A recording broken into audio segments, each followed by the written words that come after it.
The session is on natural wonders, and the bigger conference is on the pursuit of happiness. I want to try to combine them all, because to me, healing is really the ultimate natural wonder. And your body has a remarkable capacity to begin healing itself, and much more quickly than people had once realized, if you simply stop doing what's causing the problem. And so really, so much of what we do in medicine and life in general is focused on mopping up the floor without also turning off the faucet. I love doing this work because it really gives many people new hope and new choices that they didn't have before. And it allows us to talk about things that, not just diet, but that happiness is not, we're talking about the pursuit of happiness, but when you really look at all the spiritual traditions, what Aldous Huxley called the perennial wisdom, when you get past the names and forms and rituals that really divide people, it's really about our nature is to be happy, our nature is to be peaceful, our nature is to be healthy. And so it's not something, happiness is not something you get, health is generally not something that you get, but rather all of these different practices, you know, the ancient swamis and rabbis and priests and monks and nuns didn't develop these techniques to just manage stress or lower your blood pressure, unclog your arteries, even though it can do all of those things. They're powerful tools for transformation, for quieting down our mind and bodies to allow us to experience what it feels like to be happy, to be peaceful, to be joyful, and to realize that it's not something that you pursue and get, but rather it's something that you have already until you disturb it. I studied yoga for many years with a teacher named Swami Satchidananda, and people would say, "What are you, a Hindu?" He'd say, "No, I'm an undu." And it's really about identifying what's causing us to disturb our innate health and happiness, and then to allow that natural healing to occur. To me, that's the real natural wonder. So within that context, that larger context, we can talk about diet, stress management, which are really these spiritual practices, moderate exercise, smoking cessation, support groups and community, which I'll talk more about, and some vitamins and supplements. And it's not a diet. You know, when most people think about the diet I recommend, they think it's a really strict diet. For reversing disease, that's what it takes. But if you're just trying to be healthy, you have a spectrum of choices. And to the degree that you can move in a healthy direction, you're going to live longer, you're going to feel better, you're going to lose weight, and so on. And in our studies, what we've been able to do is to use very expensive, high-tech, state-of-the-art measures to prove how powerful these very simple and low-tech and low-cost, and in many ways, ancient interventions can be. We first began by looking at heart disease. And when I began doing this work 26 or 7 years ago, it was thought that once you had heart disease, it can only get worse. And what we found was that instead of getting worse and worse, in many cases, it could get better and better, and much more quickly than people had once realized. This is a representative patient who at the time was 73, told he needed to have a bypass, decided to do this instead. We used quantitative arteriography showing the narrowing. This is one of the arteries that feeds the heart, one of the main arteries. And you can see the narrowing here. A year later, it's not as clogged. Normally it goes the other direction. These moderate changes in blockages caused a 300% improvement in blood flow. And using cardiac positron emission tomography, or PET scans, blue and black is no blood flow, orange and white is maximal. Huge differences can occur without drugs, without surgery. Clinically, he literally couldn't walk across the street without getting severe chest pain. Within a month, like most people, was pain-free, and within a year climbing more than 100 floors a day on a Stairmaster. This is not unusual, and it's part of what enables people to maintain these kinds of changes, because it makes such a big difference in their quality of life. Overall, if you looked at all the arteries in all the patients, they got worse and worse from 1 year to 5 years in the comparison group. This is the natural history of heart disease, but it's really not natural, because we found it could get better and much more quickly than people had once thought. We also found that the more people changed, the better they got. It wasn't so a function of how old or how sick they were, it was mainly how much they changed. And the oldest patients improved as much as the younger ones.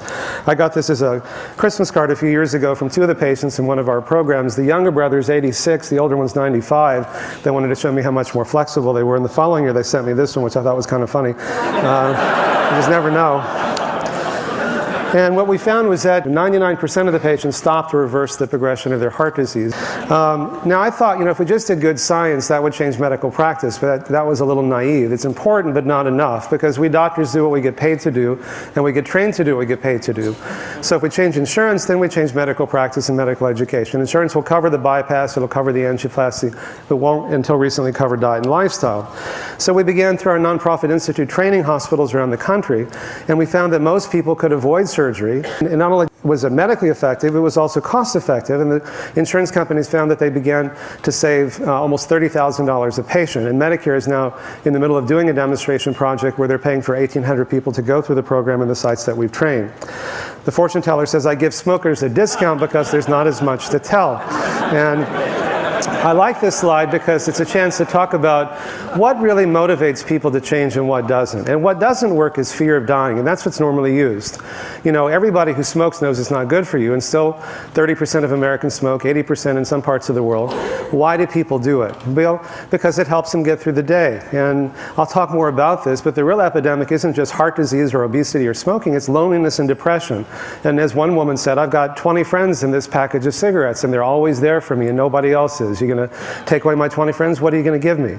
Or they eat when they get depressed, or they use alcohol to numb the pain, or they work too hard, or watch too much TV. There are lots of ways we have of avoiding and numbing and bypassing pain, but the point of all of this is to deal with the cause of the problem. And the pain is not the problem, it's the symptom.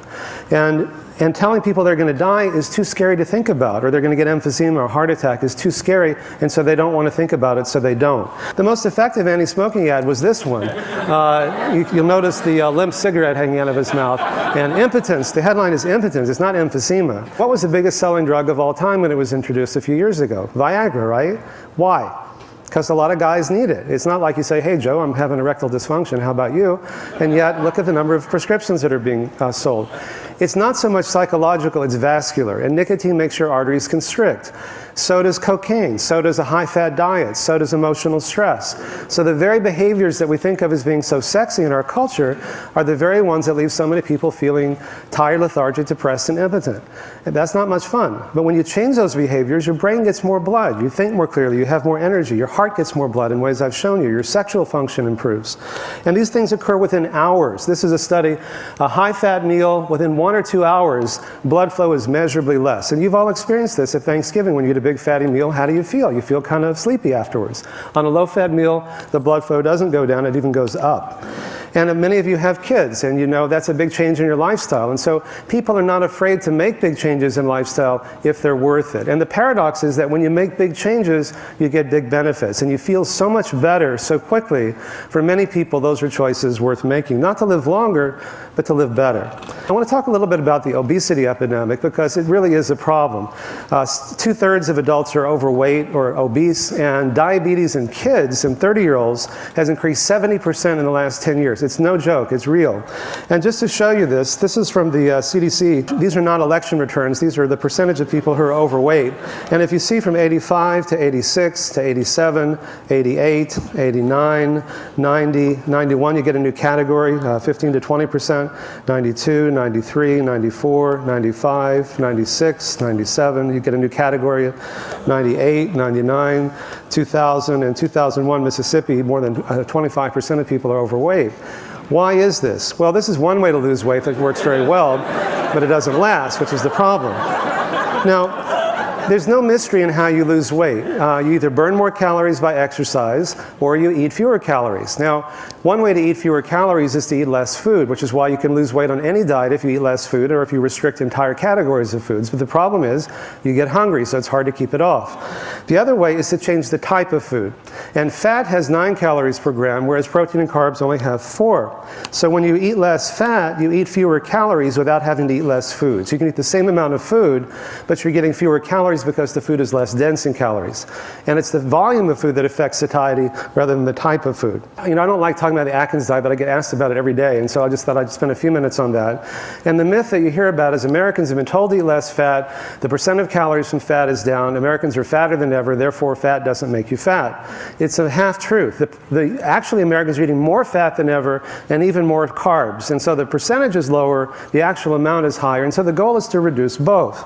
Dr. Atkins and I debated each other many times before he died, and we agreed that Americans eat too many simple carbs, the bad carbs. And these are things like Sugar, white flour, white rice, alcohol, and you get a double whammy. You get all these calories that don't fill you up because you've removed the fiber, and they get absorbed quickly, so your blood sugar zooms up. Your pancreas makes insulin to bring it back down, which is good, but insulin accelerates the conversion of calories into fat. So the goal is not to go to pork rinds and bacon and sausage, these are not health foods, but to go from bad carbs to what are called good carbs. And these are things like whole foods or unrefined carbs. Fruits, vegetables, whole wheat flour, brown rice, in their natural forms are rich in fiber.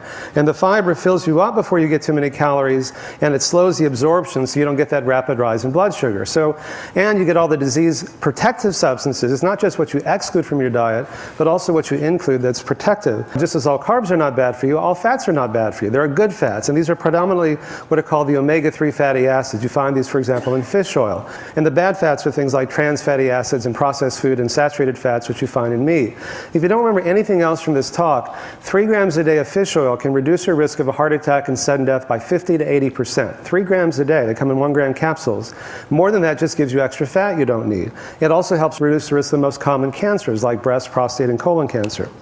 Now, the problem with the Atkins diet is everybody knows people who've lost weight on it, but you can lose weight on amphetamines, and fen-phen. I mean, there are lots of ways of losing weight that aren't good for you. You want to lose weight in a way that enhances your health rather than one that harms it. And the problem is that it's based on this half-truth, which is Americans eat too many simple carbs, so if you eat fewer simple carbs, you're going to lose weight. You'll lose even more weight if you go to whole foods and less fat, and you'll enhance your health rather than harming it. He says, I've got some good news. While your cholesterol level has remained the same, the research findings have changed. Now, what happens to your heart when you go on an Atkins diet? The red is good. At the beginning and a year later, this is from a study done in a peer-reviewed journal called Angiology, there's more red after a year on a diet like I would recommend. There's less red, less blood flow after a year on an Atkins-type diet. So yes, you can lose weight, but your heart isn't happy. Now, one of the studies funded by the Atkins Center found that 70% of the people were constipated, 65% had bad breath, 54% had headaches. This is not a healthy way to eat. And so you might start to lose weight and start to attract people towards you, but when they get too close, it's going to be a problem. And more seriously, there are case reports now of 16-year-old girls who've died after a few weeks on the Atkins diet of bone disease, kidney disease, and so on. And that's how your body excretes waste, is through your breath, your bowels, and your perspiration. So when you go on these kinds of diet, they begin to smell bad. So an optimal diet is low in fat, low in the bad carbs, high in the good carbs, and enough of the good fats. And then, again, it's a spectrum. When you move in this direction, you're going to lose weight, you're going to feel better, and you're going to gain health.